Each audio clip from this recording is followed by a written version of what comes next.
Why in the world would you want to sleep in a hospital bed than your own bed? The movement to more patient care at home has the chance to sort of revolutionize the care that we deliver. With the current health devices, I can monitor you from home and get data points outside of my normal 2 or 3 times a year. We can adjust treatment. We can check in on you in different ways that we've not been able to before. We know you do better at home. Changing of care models, lower costs, and then patient satisfaction, that's going to allow us to do more and more things from home in a safe, high quality, effective way. Why would we not be excited about that?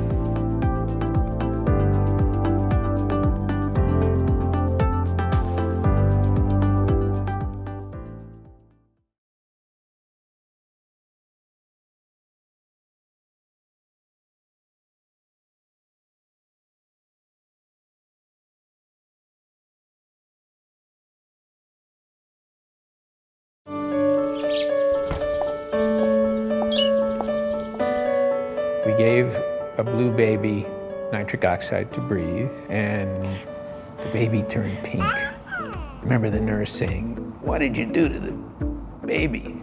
I said, "Well, we gave it a small amount of a poisonous gas, and it seems to have been helpful." Nitric oxide just worked because the gas opened the lung vessels up. So we knew we had. So this is the standard of delivery of cylinder gas.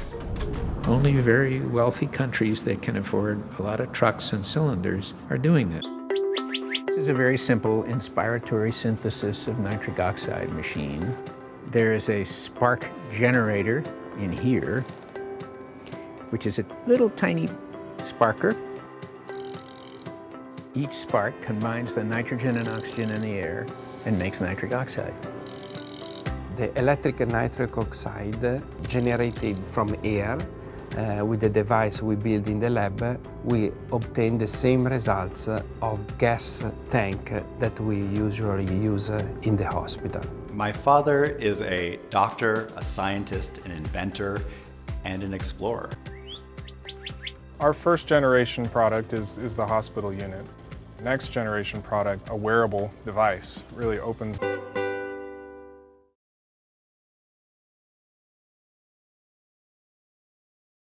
Today is International Cancer Day, and an Israeli startup has developed a technique that apparently destroys tumors in women with breast cancer. That treatment apparently leaving no scars and lasts less than an hour. Already available in several countries around the world, but here's the report by Fleur Citruk.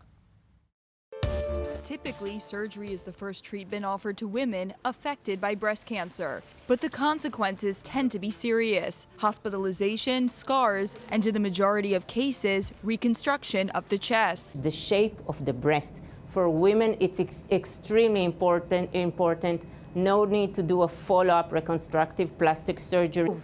The probe from the body, and then the tumor stays frozen inside the body, and the procedure is over. We have taken the needle out of the patient's body. The dead cells are then eliminated naturally by the body. In 2018, IceCure announced that out of 146 women affected by breast cancer and treated with this technique in the United States, only 1 case of recurrence had been reported. The company also offers its treatment for other types of cancer for its solution during the coronavirus pandemic. Several hundreds of patients were treated in 2020 by the IceCure technique in hospitals across Europe, the United States, Asia, as well as South Africa.